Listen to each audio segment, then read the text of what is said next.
बिस्मिल्लाहिर्रहमानिर्रहीम। तहरीक लब्बैक पाकिस्तान के वकला की अनथक मेहनत की वजह से तहरीक लब्बैक पाकिस्तान के कारकुनान के लिए आज मैं एक बहुत अच्छी खबर लेके आया हूँ।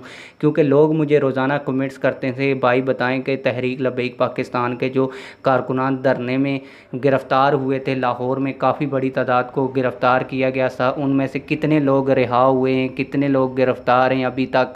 तमाम तर चीज़ें वकला ने बड़ी डिटेल के साथ हमें बता दी हैं। मैं आप लोगों को इस वीडियो के अंदर बताऊंगा, लेकिन वीडियो शुरू करने से पहले आप लोगों से एक छोटी सी रिक्वेस्ट रहती है, अगर आपने अभी तक चैनल सब्सक्राइब नहीं किया तो चैनल को सब्सक्राइब कर दें, बेल आल नोटिफिकेशन भी ऑन कर दें ताकि आने वाली नई वीडियोज़ आप लोगों तक बआसानी पहुँचती रहें, और वीडियो को लाइक भी कर दें। यह जो ख़बर मैं आप लोगों को पढ़ के सुनाने लगा हूँ बड़ी मुसद्दक़ा है, तस्दीक शुदा है, और इसका स्क्रीनशॉट भी मैं वीडियो के अंदर आप लोगों को शो कर दूँगा। पढ़ के भी मैं आप लोगों को इस खबर को सुनाता हूँ, क्योंकि मुकम्मल डिटेल तहरीक लब्बैक पाकिस्तान के वकला ने अपने ऑफिशियल ट्विटर अकाउंट, जिसका नाम है TLP लायर ऑफिशियल, उसके ऊपर उन्होंने शेयर की है। इसका स्क्रीनशॉट भी आप वीडियो में देख सकते हैं। मैं आपको पढ़ के सुनाता हूँ। इसमें लिखा है कि यूरोप के टुकड़ों पे पलने वाली हुकूमत ने तहरीक लब्बैक पाकिस्तान के 1517 असीरान को लाहौर के मरकज़ी धरने से नाजायज़ गिरफ़्तार किया।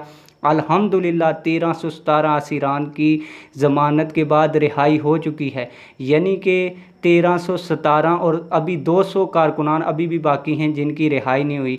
बाकी असीरान भी जल्द रिहा होंगे। अल्हम्दुलिल्लाह हमारी टीम ने असीरान की मुफ्त कानूनी चाराजोई की। इंशाअल्लाह नामूस रिसालत सल्लल्लाहु अलैहि वसल्लम के लिए वकला हर महाज पर तहरीक लब्बैक पाकिस्तान के साथ होंगे। उम्मीद करता हूँ आप लोगों को ये वीडियो बहुत पसंद आई होगी। वीडियो पसंद आई है वीडियो को लाइक करके जाएँ और चैनल को भी सब्सक्राइब करके जाएँ।